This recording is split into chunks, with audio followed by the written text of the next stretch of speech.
हाँ बेटा, last lecture में हम लोग कॉम्बिनेशन ऑफ लेंस को डिस्कस कर रहे थे।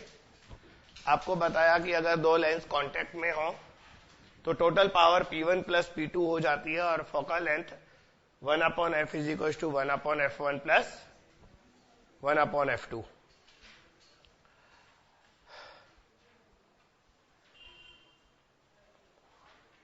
अगर दो से ज्यादा लेंसेज हो तो प्लस 1/f3 और आ जाएगा।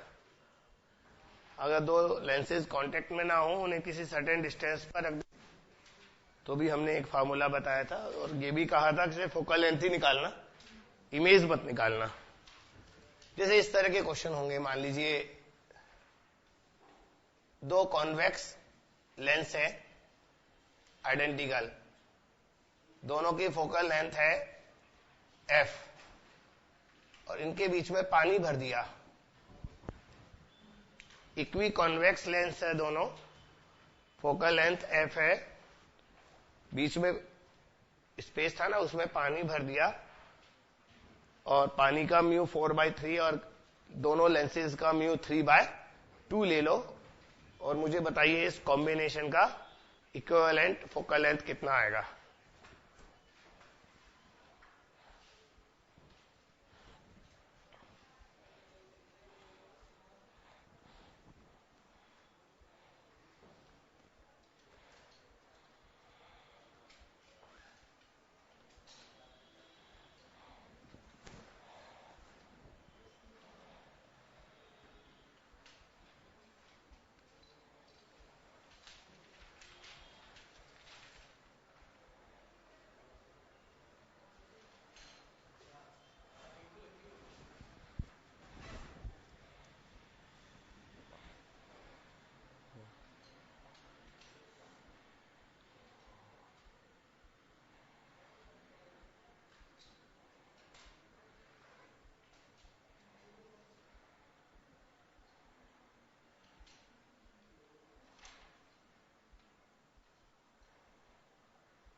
देखो बेटा,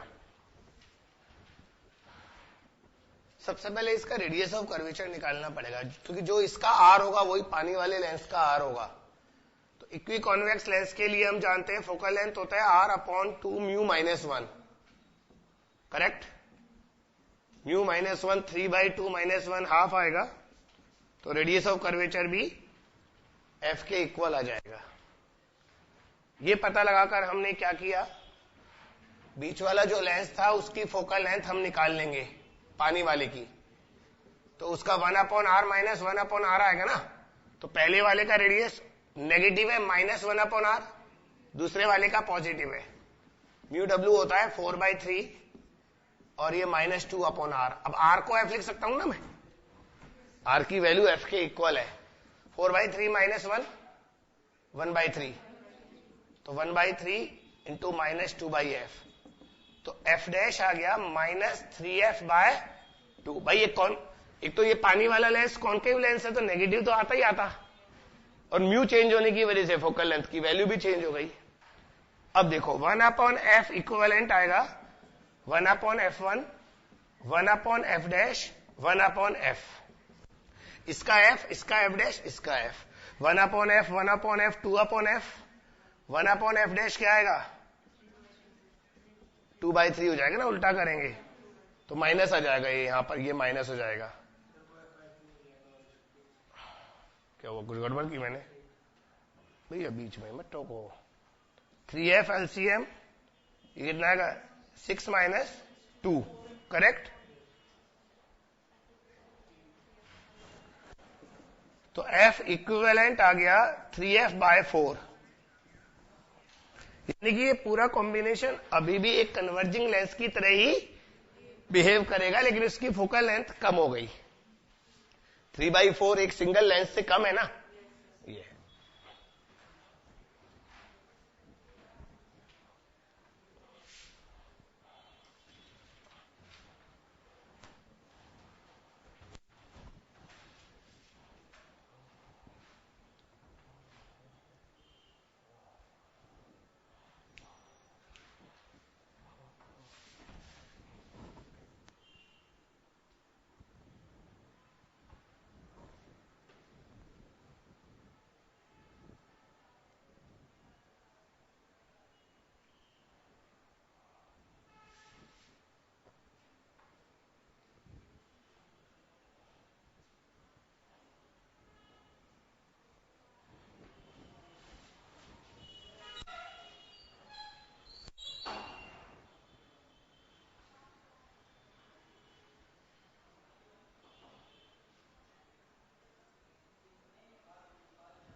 अब लिखिए बेटा सिल्वरिंग ऑफ लेंस।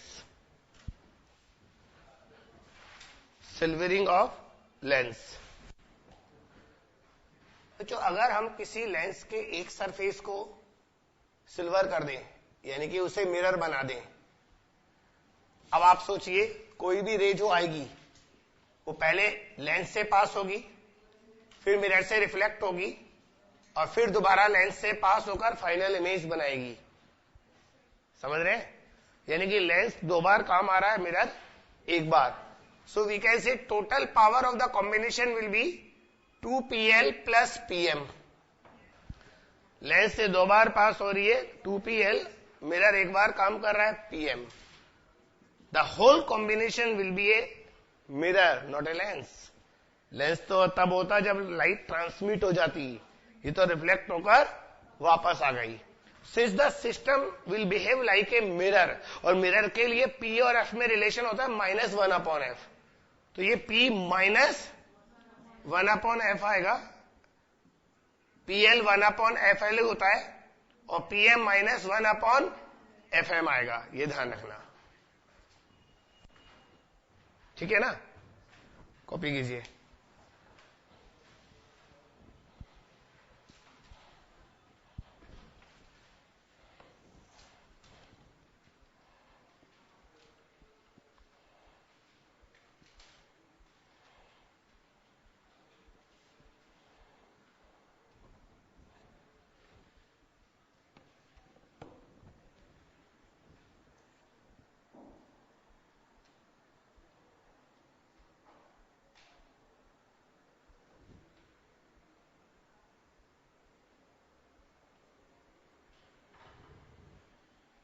हाँ जी, एक सिंपल क्वेश्चन दे रहा हूं इसमें।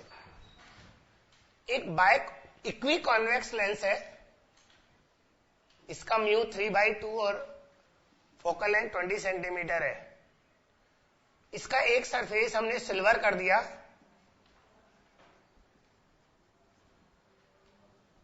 करेक्ट। तो बताइए इसकी इक्विवेलेंट फोकल लेंथ क्या होगी? इस कॉम्बिनेशन की फोकल लेंथ बतानी है आपको। लेंस की खुद की फोकल लेंथ 20 थी, एक सरफेस सिल्वर किया, म्यू 3/2 है।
देखो बेटा, अगर ये इक्वी कॉन्वेक्स लेंस है और म्यू 3/4 है तो आर और एफ इक्वल आते हैं। सुन रहे हैं आप? F is equal to R upon 2 mu -1 होता है ना। 3/2 -1 हाफ होता है, तो R is equal to F, और एफ 20 है। बच्चों, पीछे वाला जो सरफेस है वो कॉनकेव मिरर है। मिरर का फोकल लेंथ r/2 होता है। क्या होता है? r/2।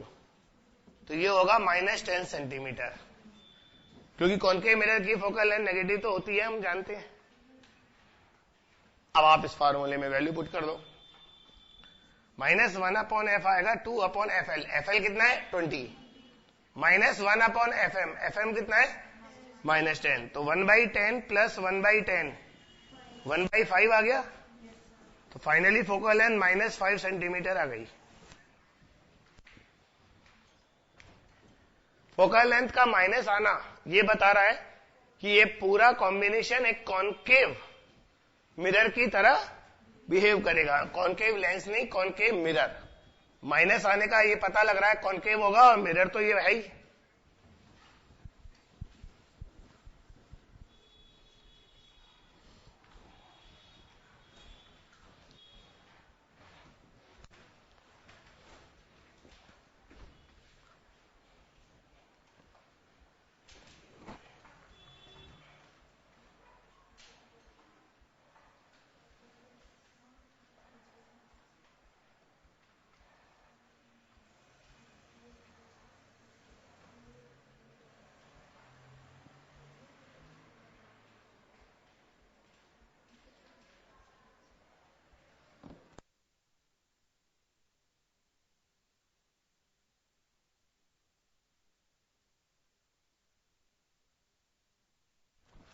नेक्स्ट क्वेश्चन बेटा, हमारे पास एक इस तरह का कॉन्वेक्स लेंस है। ये वाला रेडियस 10 सेंटीमीटर है और ये 20 सेंटीमीटर है। 20 सेंटीमीटर वाले को हमने सिल्वर कर दिया और म्यू इसका 3/2 है। तो आपको बताना है कि इसकी इक्विवेलेंट फोकल लेंथ कितनी होगी। पहले वाले से थोड़ा सा अच्छा है, क्योंकि वो इक्वी कॉन्वेक्स था और ये इक्वी कॉन्वेक्स नहीं है।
बच्चों, इसमें तो एफएल भी निकालना पड़ेगा। 1/fl होगा mu -1 1/10 minus plus 1/20 half into कितना आएगा 3/20। तो ये 3/40 उल्टा ही रहने दो, अपन को उल्टा करके ही ऐड करना है। और बच्चों FM जो होगा वो R/2 होगा, 20/2 यानी कि -10। ये दोनों वैल्यू इसमें पुट कर दो। -1/f इज इक्वल टू 2 और 1/FL कितना है 3/40 और -1/FM, FM कितना है -10। तो ये 3/20 प्लस 1/10 हो गया। 20 LCM लेंगे, 3 + 2 5 5 1/4, तो ये आ गया -4 centimetre. Again it will behave like a concave mirror of focal length 4 centimeter.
एक और क्वेश्चन करते हैं, अच्छा क्वेश्चन है, लिख लो आप।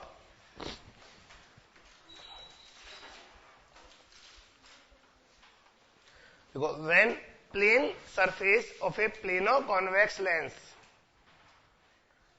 When plane surface of a plano convex lens is silvered,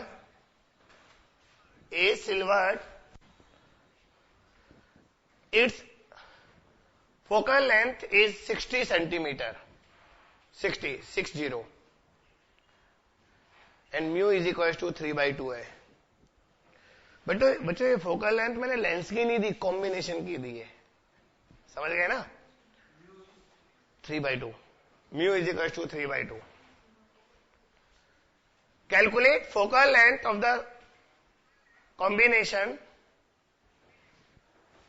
calculate focal length of the combination if curved surface is silvered, if curved surface is silvered।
देखो बेटा,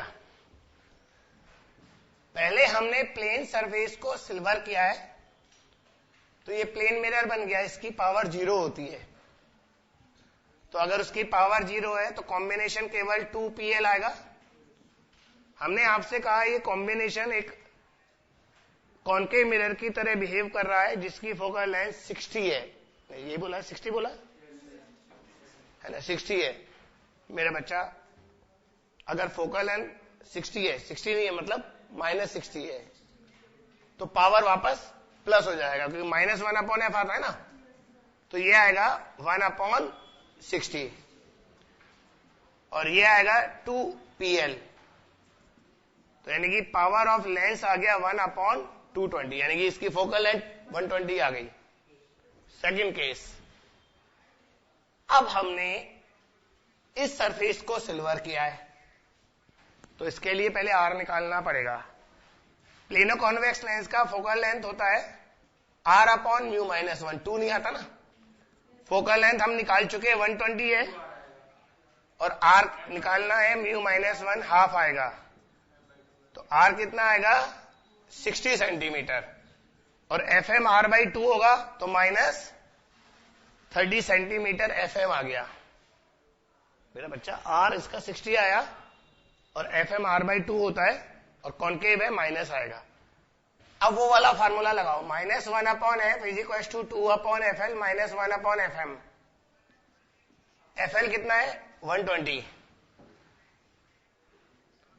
और FM कितना है -+1/30। LCM लोगे 2 + 4 6 आएगा 20। तो बच्चों अब ये कॉनकेव मिरर होगा वो भी 20 सेंटीमीटर फोकल लेंथ का।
हाँ बेटा, अब हम लोग ऑब्जेक्ट और इमेज को डिस्कस करते हैं किसी पर्टिकुलर लेंस के लिए। जैसे ये एक कॉन्वेक्स लेंस है, कन्वर्जिंग लेंस। प्रॉपर्टी से मतलब एक तो इमेज हम कैसे बनाते हैं। इमेज बनाने के लिए मिरर की तरह हमें 2 रेज चाहिए। किसी भी ऑब्जेक्ट की अगर इमेज बनानी है, जैसे मान लीजिए सबसे पहले तो ये तो होता है ऑप्टिकल सेंटर। ऑप्टिकल सेंटर किसी भी लेंस में वो पॉइंट होता है जहां से अगर रे पास हो तो वो अनडेविएटेड सीधी निकल जाती है। मेरा बच्चा, लेंस से कोई भी और रे पास होगी तो वो डेविएट होगी ना, लेकिन एक पॉइंट लेंस में ऐसा होता है जहां से रेज अगर पास हो जाए तो वो डेविएट नहीं होती। This is called optical centre. Lens में एक होता है पॉइंट एफ का मतलब फोकस। इसमें 2 फोकस होते हैं लेंस में हमेशा, F1 एंड F2। पहला फोकस वो जहां पर ऑब्जेक्ट को अगर हम रख दें तो रेज बाद में पैरेलल हो जाएंगी, यानी कि इंफिनिटी पर इमेज बनेगी। दूसरा फोकस वो जो पहले पैरेलल आने वाली पैरेलल रेज को कन्वर्ज कर देता है। बच्चों, F की तरह एक होता है यहां 2F, करेक्ट। तो ये दोनों पॉइंट 2f होते हैं। इमेज कैसे बनानी है? एक रे हमेशा प्रिंसिपल एक्सिस के पैरेलल लीजिए, उसे फोकस से पास करा दीजिए। दूसरी रे को ऑप्टिकल सेंटर से सीधा पास करा दीजिए। दोनों रे जहां जाकर मिलेंगी वो रियल इमेज होंगी, और अगर आगे जाकर नहीं मिलती तो पीछे से आती हुई नजर आएगी तो वो वर्चुअल इमेज हो जाएगी। फॉर एग्जाम्पल मैंने ऑब्जेक्ट को यहां रखा, ये ऑब्जेक्ट है AB, एक रे पैरेलल गई, इसे फोकस से पास करा दो लाइक दिस। ठीक है बेटा? दूसरी रे को आप सीधे ऑप्टिकल सेंटर से पास करा दो, तो ये जो इमेज बनी वो दिख रही है, थोड़ी सी बड़ी है और 2f के बियॉन्ड है। सिंस रेज एक्चुअल में कन्वर्ज हो रही है, इसका मतलब ये रियल इमेज है और इन्वर्टेड तो हमें दिख ही रही है। बच्चों, इमेज कितनी बड़ी बनेगी, कहां बनेगी, कैसी बनेगी, ये सब डिपेंड करता है ऑब्जेक्ट की पोजीशन पर। अगर हम ऑब्जेक्ट को 2f के बियॉन्ड लेते तो इमेज f और 2f के बीच में बनती और छोटी इन्वर्टेड बनती। ये काम आप खुद कर सकते हैं। और अगर हम ऑब्जेक्ट को एग्जैक्टली 2f पर रख दें तो इमेज भी 2f पर बनेगी और इक्वल साइज की इन्वर्टेड इमेज होगी। और ये सारी मैंने जो बताई है रियल इमेज थी। लेकिन अगर ऑब्जेक्ट को हम ऑप्टिकल सेंटर और फोकस के बीच में रख दें, कहां पर? इन दोनों के बीच में। 2f के पीछे नहीं बोल सकते, पोजीशन नहीं बता सकते, लेकिन वर्चुअल और एनलार्ज और इरेक्ट इमेज बनेगी। समझे? This is called magnifying glass. Magnifying glass में यही होता है, एक कॉन्वेक्स लेंस होता है, ऑब्जेक्ट को हम C और F के बीच में रखते हैं तो वो हमें बड़ा करके और उसकी वर्चुअल इमेज दिखाता है। दिखाऊं उसका डायग्राम बनाए? जैसे ये कोई कॉन्वेक्स लेंस है,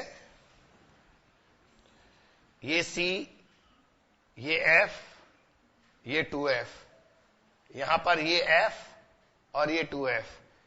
ऑब्जेक्ट को यहां रखिए ऐसे AB, एक रे सीधी गई, ये फोकस से पास हुई, दूसरी रे ऐसे पास हुई ऑप्टिकल सेंटर से।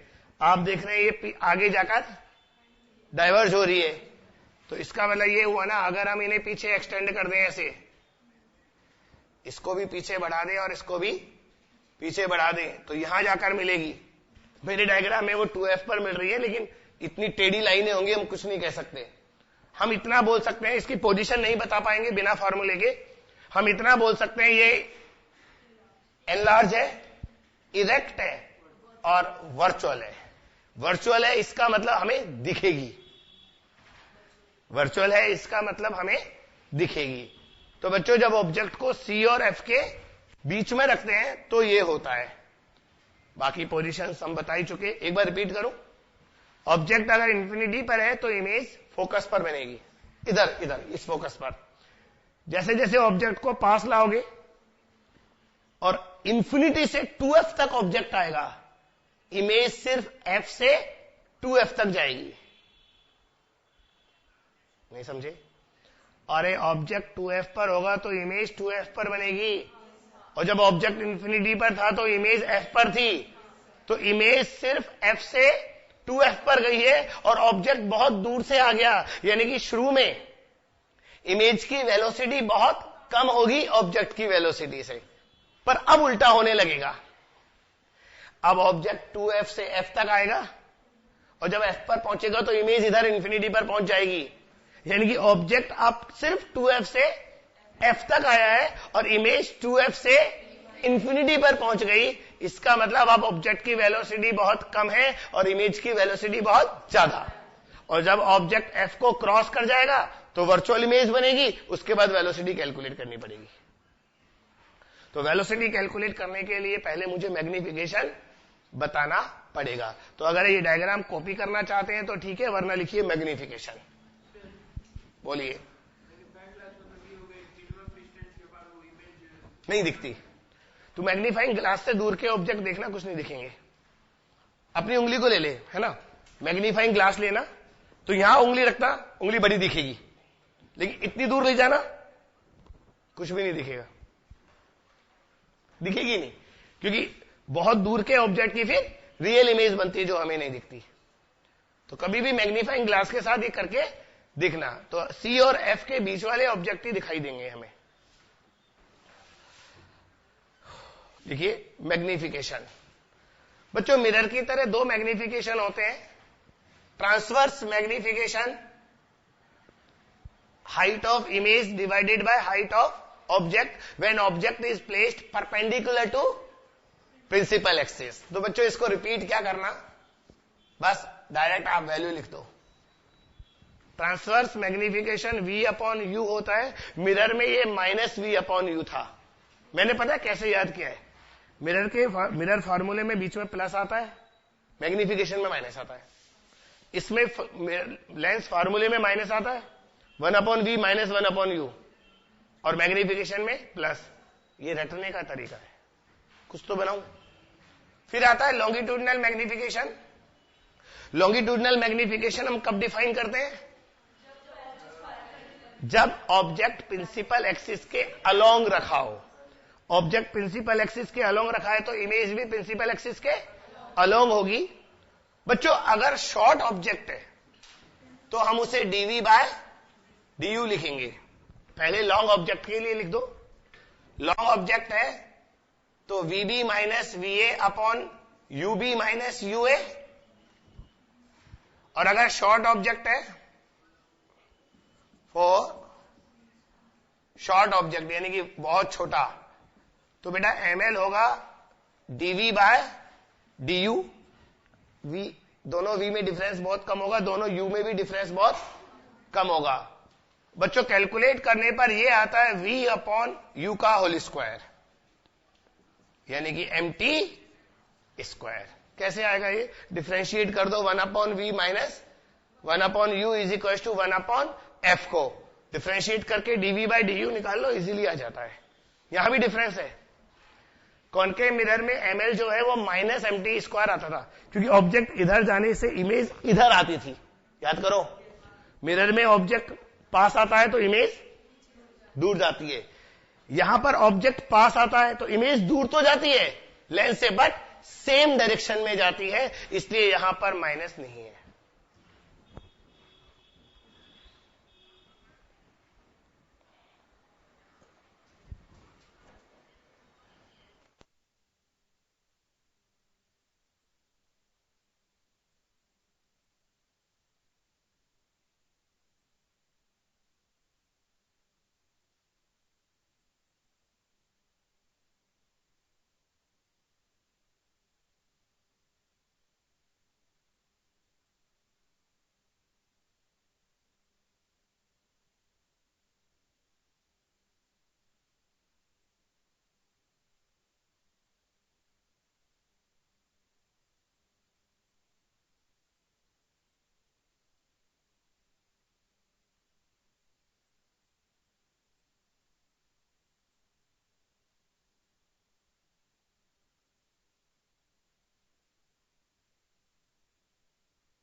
मैग्निफिकेशन पर डायरेक्ट ऑब्जेक्ट और का साइज देकर इमेज का साइज तो पूछ ही सकता हूं, वो तो हम ये सब फार्मूले लगा लेंगे, लेकिन मैग्निफिकेशन ज्यादा काम आता है वेलोसिटी निकालने के। तो बच्चों चलो थोड़ा सा लिख भी लो, velocity of image, velocity of image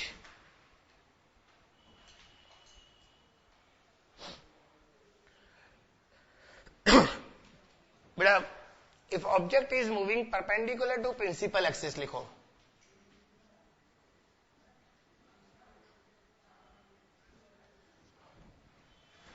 if object is moving perpendicular to principal axis. तो वेलोसिटी ऑफ इमेज होगा empty times of velocity of object. Okay, अब लिखो,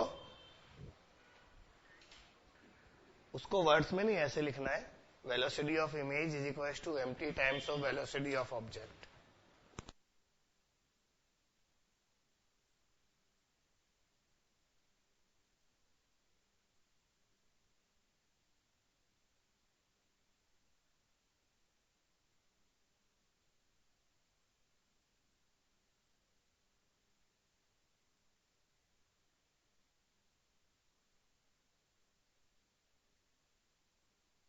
अब लिखिए बेटा, when velocity of object is along the principal axis, velocity of object is along the principal axis। Object अगर principal axis के along चल रहा है तो बेटा यहां पर डिस्टेंस लेंस के रेस्पेक्ट में लेते हैं तो वेलोसिटी भी लेंस के रेस्पेक्ट में आएगी। Velocity of image with respect to lens is equal to mt square, क्योंकि ml से मल्टीप्लाई करना था ना, लॉन्गिट्यूडनल मैग्निफिकेशन से मल्टीप्लाई करते। ये लो पहले ml लिख दो। Velocity of object with respect to lens, यहां मिरर नहीं आएगा, इसे एक्सपेंड कर दो, ये आएगा velocity of image minus velocity of lens, ml को mt स्क्वायर लिख दो, velocity of object minus velocity of lens. बच्चों याद नहीं आ रहा, ये सब कुछ मिरर में कर चुके हैं हम।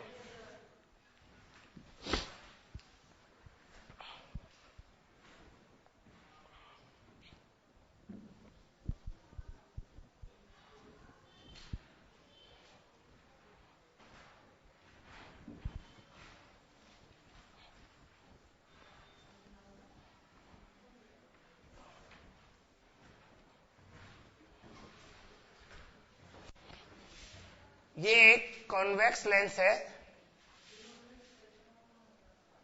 Focal length of 10 centimetre, object lies at distance 30 centimetre from lens and moving in this direction. ये एंगल 37 डिग्री है और 10 मीटर पर सेकेंड इसकी वेलोसिटी है। What is the instantaneous velocity of image? एक काम और करते हैं, लेंस को भी मूव करा देते हैं 1 मीटर पर सेकेंड से टुवर्ड्स द ऑब्जेक्ट। तो मैंने एंगल भी दे दिया, कंपोनेंट भी लेवा लिए, वेलोसिटी ऑफ लेंस भी दे दी, दोनों इमेज निकाल ली, सब करो।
देखिए बेटा, सबसे पहले एमटी निकालना है। एमटी निकालने के लिए वी निकालना है, 1/v minus 1/u minus 30 1/f। बातें नहीं करो बेटा। तो ये वी आएगा 1/10 माइनस 1/30। एलसीएम भी 30 आएगा, तो 3 माइनस 1 2। तो पोजीशन ऑफ इमेज आ गया 15 सेंटीमीटर। एमटी जो होता है वो v/u होता है 15/-30, यानी कि ट्रांसवर्स मैग्निफिकेशन जो आएगा वो -½ आएगा। इसके बाद शुरू होती है अब वेलोसिटी की कहानी। वेलोसिटी के 2 कंपोनेंट लीजिए। ये वाला कंपोनेंट जो आएगा वो 8 मीटर पर सेकेंड आएगा और ये 6 मीटर पर सेकेंड आएगा। पहले हम परपेंडिकुलर कंपोनेंट की बात करते हैं। वेलोसिटी ऑफ इमेज होता है mt times of velocity of object, -½ into 6, यानी कि -3 मीटर पर सेकेंड। अब पैरेलल कंपोनेंट की बात करते हैं, है ना। ऐसा नहीं लिखते, ये लिख देता हूं y कंपोनेंट और ये x कंपोनेंट। x कंपोनेंट की बात करें तो velocity of image minus velocity of lens, mt square velocity of object minus velocity of lens आता है। लेंस की वेलोसिटी प्लस नहीं -1 है, तो माइनस माइनस +1। mt स्क्वायर 1/4 हो जाएगा, माइनस गायब हो जाएगा।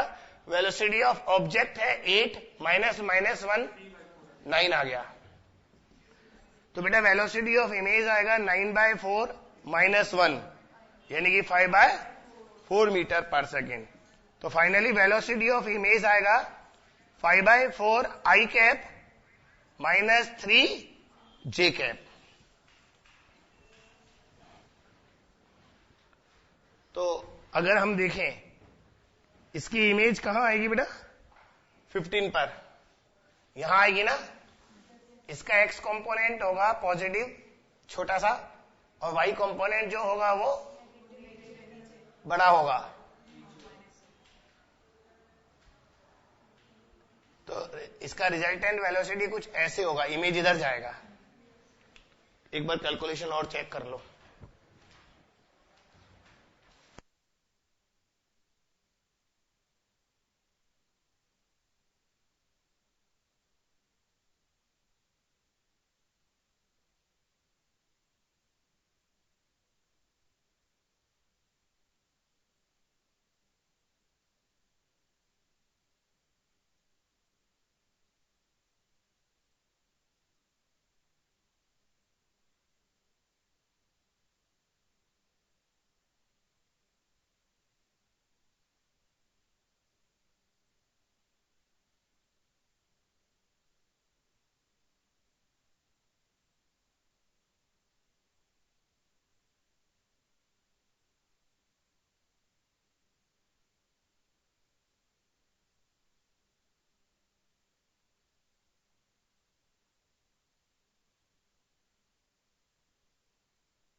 अब लिखिए बेटा डिस्प्लेसमेंट मेथड।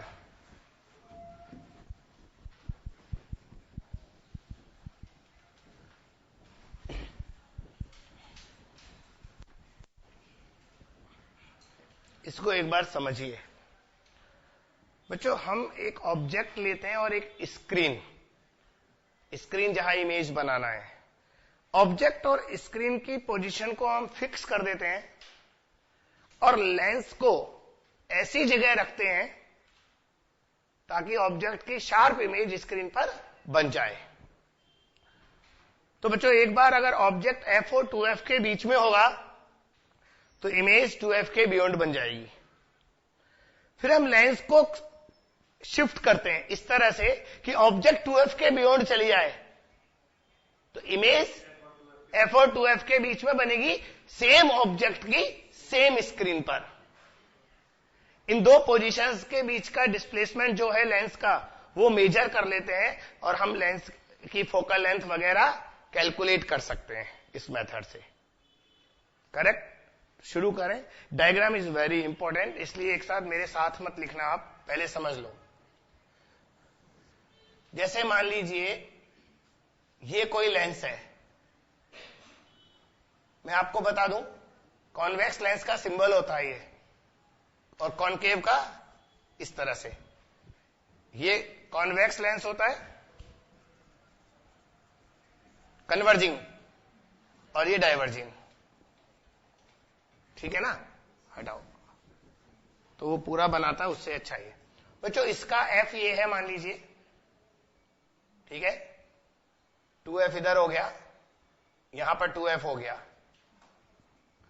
इधर f होगा, इक्वल बन रहे हैं ना, बस ये देख लेना, और ये लगभग 2f। एक ऑब्जेक्ट को हमने यहां रखा f और 2f के बीच में, तो इमेज कैसे बनेगी? एक पैरेलल रे लेनी है जिसको फोकस से पास करानी है, दूसरी को ऑप्टिकल सेंटर से।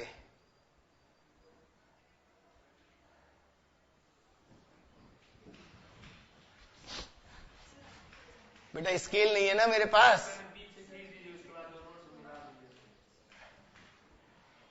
तो ये इमेज बनेगी। यहां पर ये स्क्रीन है मान लीजिए, ठीक है ना बेटा? अब हम दूसरा डायग्राम बनाएंगे जिसमें ऑब्जेक्ट और स्क्रीन सेम पोजीशन पर होंगे।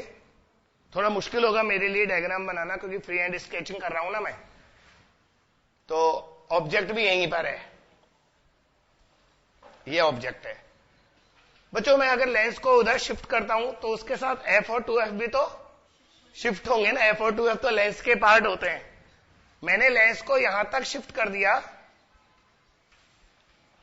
तो ये f आ गया, ये लगभग 2f आ गया, इधर ये f आ गया, और ये 2f, f 2f f 2f। थोड़ा डायग्राम सही बनेगा तो अपन को सही लगेगा, वरना रटने वाली सिचुएशन हो सकती है। अब बस यहां पर थोड़ी मुश्किल है। अब इसको मैच कराने पर ये यही आना चाहिए, ठीक है ना? नहीं आएगा तो मिला देंगे, आ जाएगा, वो नीचे आ गया ना, थोड़ा आ जाएगा, ठीक है? तो बच्चों ये इमेज बन गई सेकंड केस में। तो हमने क्या किया, पहले लेंस को यहां रखा तो इमेज 2f के बियॉन्ड बनी, फिर हमने लेंस को थोड़ा शिफ्ट कर दिया तो इमेज f और 2f के बीच में बनी, क्योंकि ऑब्जेक्ट 2f के बियॉन्ड चला गया। ये सेम ऑब्जेक्ट है लेकिन इसकी दो इमेज है, उस वाले केस में इमेज एनलार्ज है, इस वाले केस में छोटी है। अब हम कैसे काम करते हैं देखिए बच्चों, ऑब्जेक्ट और इमेज, सॉरी इमेज, हाँ मतलब स्क्रीन, ये डिस्टेंस फिक्स है, इसको कैपिटल डी ले लेते हैं। Capital D is the distance between object and image. अगर हम इसे x मान लें तो ये डिस्टेंस d माइनस एक्स होगा। लेंस फार्मूला यूज कीजिए, 1/v minus 1/-x is equal to 1/f। This is a quadratic equation, मजबूरी है सॉल्व करना पड़ेगा। x plus d minus x upon D x minus x square, correct? df is equal to D x minus x square, x square minus D x plus D F is equal to 0। x की दो value आएंगी, वो दो value यही, एक तो ये खुद और एक ये वाली।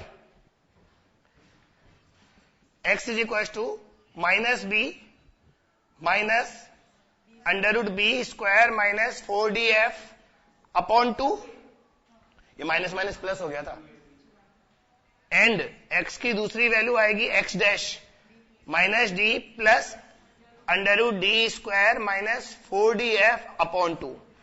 बच्चों लेंस कितना डिस्प्लेस हुआ? इतना, स्मॉल डी। ये स्मॉल डी दोनों एक्स की पोजीशंस में डिफरेंस है। लेंस को जितना शिफ्ट किया वो एक्स डैश माइनस एक्स आ रहा है ना, x dash minus x is equal to D. बेटा इन दोनों को अगर हम सब्ट्रैक्ट करें तो आप गौर से देखिए, इसमें से इसको घटाने पर पहला स्टेप कैंसिल हो रहा है, दूसरा स्टेप माइनस माइनस प्लस हो रहा है। नहीं दिखा? तो माइनस माइनस प्लस 2 होगा तो ये 2 कट जाएगा ना, तो क्या आएगा अंडर रूट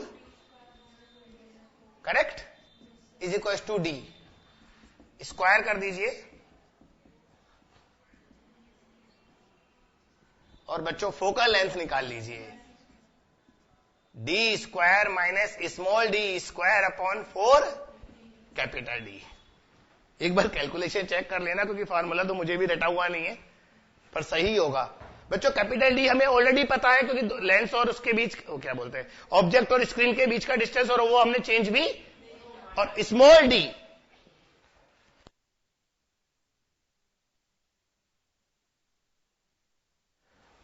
डी बेटा हमने लेंस को जितना डिस्प्लेस किया है वो है। दोनों वैल्यू हम यहां पुट करके एफ की वैल्यू निकाल सकते हैं।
बच्चों अगर इस फर्स्ट केस में इमेज का साइज I1 है और सेकंड केस में साइज ऑफ इमेज I2 है, तो we can prove it under root I1 into I2। ये दोनों इमेज है साइज के, इमेज के साइज है। Under root I1 I2 is equal to size of object. कैसे करोगे? बहुत इजी है। देखो I1 अपॉन O, सुन लेना, लिखने की जरूरत नहीं है। I1 यानी कि size of image divided bye size of object, V by U आएगा। और दूसरे केस में I2 अपॉन O, जो पहले V था वो बाद में U बन जाएगा। देख लो बनेगा, आप इनको सब्ट्रैक्ट करके देख लेना, आ जाएगा। आप क्या करना, जैसे हमारे x की दो वैल्यू आई ना, d माइनस एक्स निकालना, वो d एक्स डैश के इक्वल आएगा। यानी कि पहले जो इमेज का डिस्टेंस था वो ऑब्जेक्ट का बन जाएगा, और पहले जो ऑब्जेक्ट का था वो इमेज का। तो I1 अपॉन O और I2 अपॉन O एक दूसरे के इनवर्स आएंगे और इक्वल आएंगे। तो हम कह सकते हैं I1 upon O is equal to O upon I2। तो ये रिलेशन आ जाएगा ना। मैं कुछ जल्दी बोल गया तो दोबारा बोलूं। आई रिपीट, पहले केस में ये x था, ये d माइनस एक्स आप, और दूसरे केस में ये x डैश था ना, आप x निकल आए ना, d माइनस एक्स कैलकुलेट करना, यही वैल्यू आ जाएगी।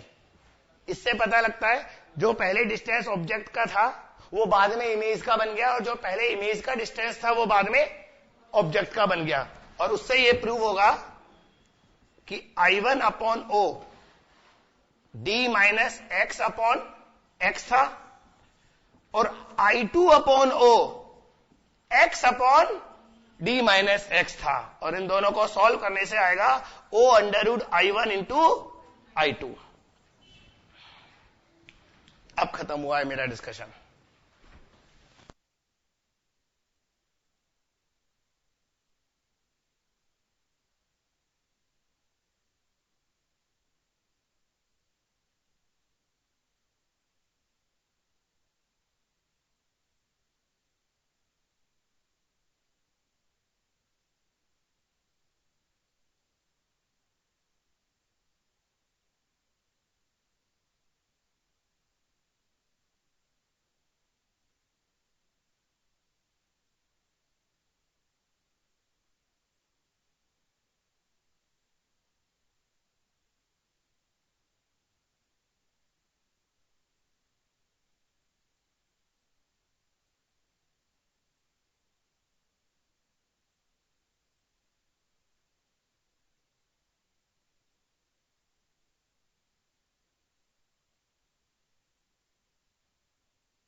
बच्चों हम लोग डिस्प्लेसमेंट मेथड को तभी यूज कर सकते हैं जब ऑब्जेक्ट और स्क्रीन के बीच का डिस्टेंस कैपिटल डी 4f से ज्यादा हो। सोचिए मैंने ये क्यों बोला, आप अलग से लिख लीजिए ये वाला स्टेटमेंट।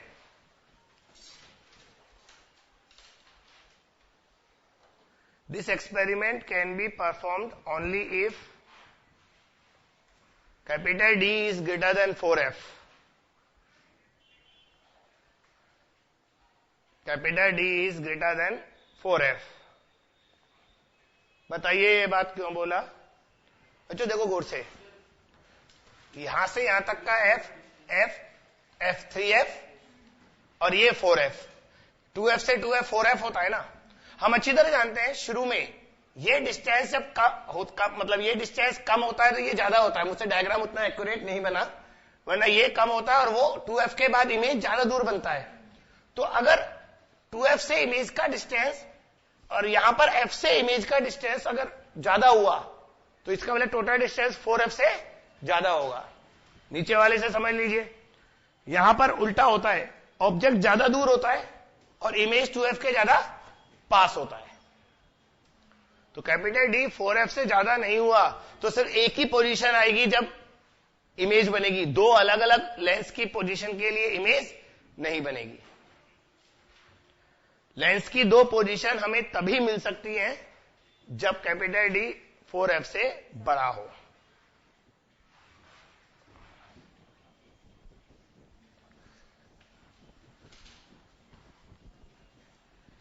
चलो एक क्वेश्चन करो।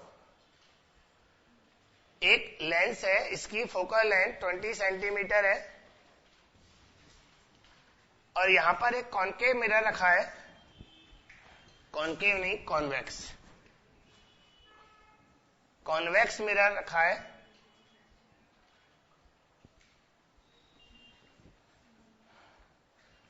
इसकी फोकल लेंथ 10 सेंटीमीटर है और एक ऑब्जेक्ट है यहां रखा है और ऑब्जेक्ट का जो डिस्टेंस है वो 30 सेंटीमीटर है लेंस से। आप मुझे ये बताएंगे लेंस और मिरर के बीच का डिस्टेंस कितना होना चाहिए ताकि ऑब्जेक्ट और इमेज एक ही पोजीशन पर बने। इस ऑब्जेक्ट की इमेज यही बने। और एक काफी हद तक वर्बल क्वेश्चन ही है, एक बार लेंस के लिए तो फार्मूला लगाना पड़ेगा।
बच्चों सबसे पहले लेंस की इमेज निकालो। लेंस के लिए 1/v minus 1/u is equal to 1/f। 1/v आएगा 1/20 माइनस 1/30। एलसीएम 60 आ गया, 3 माइनस 2 1, तो v आएगा 60। बस अब इसके बाद सिर्फ डायग्राम देखना है आपको। कुछ एक बात बताइए, काफी चीजें फार्मूले से नहीं होती। जैसे ये ऑब्जेक्ट है, रेस गई, इमेज कहां बनाई 60 पर, ये 30 है तो 60 यहां पर कहीं आ गया मान लो। ऐसे कॉन्वेक्स ऑब्जेक्ट और इमेज एक जगह तभी बनेगी जब वो उसके रिट्रेस होकर चली जाए। रिट्रेस होकर जाने का मतलब, अगर मैं कॉन्वेक्स मिरर को यहां रख दूं, एफ इसका 10 है ना, तो ये लगभग यहां ऐसे, इधर देखना, मैं कोशिश कर रहा हूं डायग्राम थोड़ा अच्छा बने। तो बच्चों इसकी फोकल लेंथ 10 है, तो रेडियस ऑफ कर्वेचर इसका 20 होगा। तो ये वाली रेज इस तरह से जानी चाहिए ताकि लेंस पर परपेंडिकुलर हिट करें। अगर ये लेंस पर परपेंडिकुलर हिट करेंगी तो रिट्रेस करके वापस यहीं आ जाएंगी। इसका मतलब ये वाली रेज टुवार्ड्स द सेंटर जानी चाहिए, और ये डिस्टेंस हमें पता है 20 सेंटीमीटर हो जाएगा, क्योंकि f 10 है ना, इसका f 10 था, तो ये 20 हो जाएगा। अब हम जानते हैं, अच्छा सॉरी, अब हमें d ये नहीं निकालना, d हमें ये निकालना है। अरे वो पहले दूर रखा हुआ था ना, तो गौर से देखो, ये d है और ये 20 है, इन दोनों का सम होना चाहिए 60, तो d खुद कितना हो गया 40। वो डायग्राम बहुत अच्छा नहीं बना, d 40 आएगा।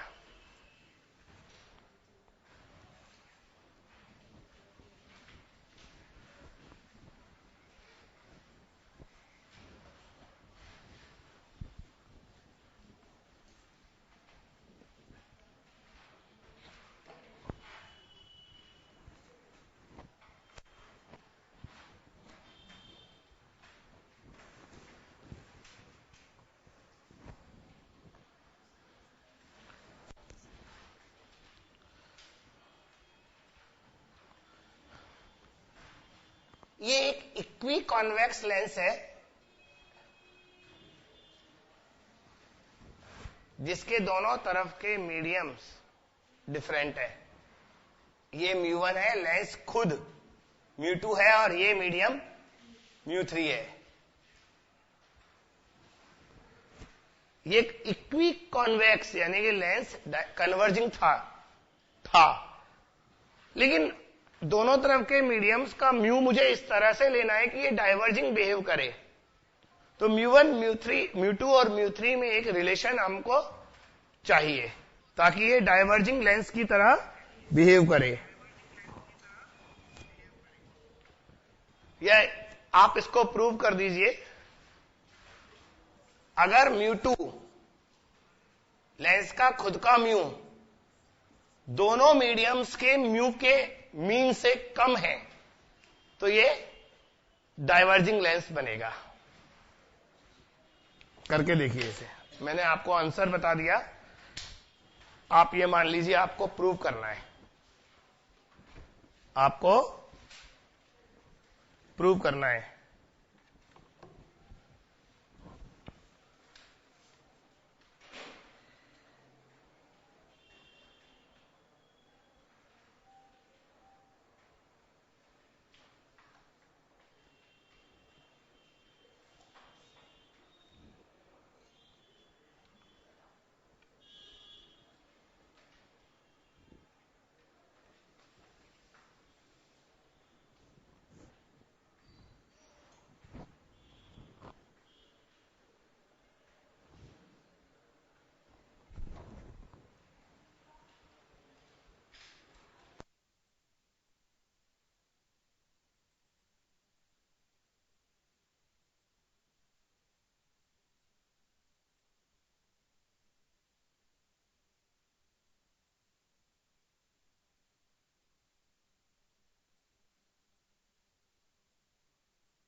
देखिए बेटा, भाई हम चाहते हैं डाइवर्जिंग लेंस बन जाए, तो पैरेलल रेज लाते हैं सबसे पहले इंफिनिटी से, और इस सरफेस के लिए लेंस फार्मूला नहीं लगा रहा, कर्व सरफेस का जो रिफ्रैक्शन का फॉर्मूला है वो लगा रहा हूं। μ2 upon first image minus μ1 upon infinity is equal to μ2 minus μ1 upon R. Equiconvex lens है, इसका प्लस आर और उसका माइनस आर। 1 अपॉन इंफिनिटी 0 होगा, μ2 upon v1 is equal to μ2 minus μ1 upon R, equation number 1। इसका जो image होगा वो उसके लिए ऑब्जेक्ट होगा। अब रेज μ2 से μ3 में जा रही है, तो μ3 upon final image, please focus, μ3 upon final image minus μ2 upon v1, u आता है ना, u की जगह v1 आएगा, is equal to μ3 minus μ2 upon minus R. एक मिनट के लिए इन दोनों को ऐड कर दीजिए।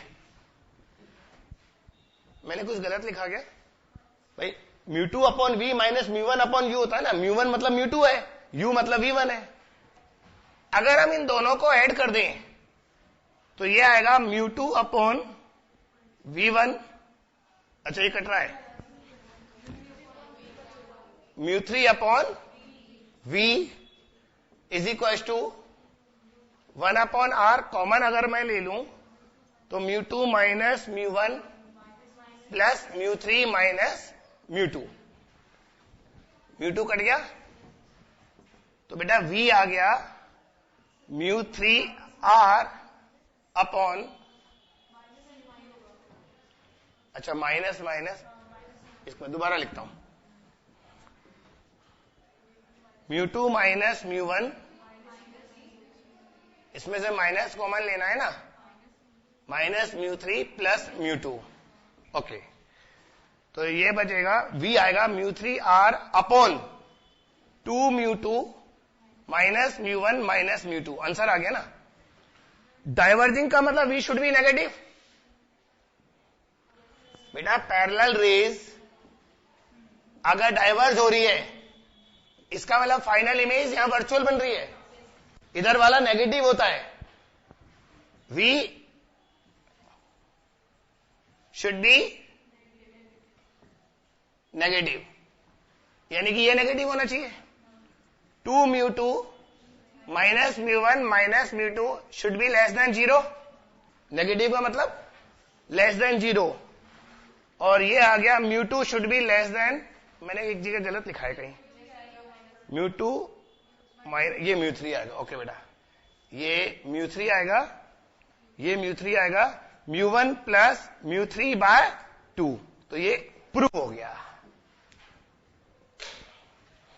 थोड़ी मेहनत करनी पड़ती है, रिजल्ट आते हैं। बच्चों इसके बाद नेक्स्ट लेक्चर में डिस्कस करेंगे प्रिज्म। कौन सा टॉपिक? प्रिज्म।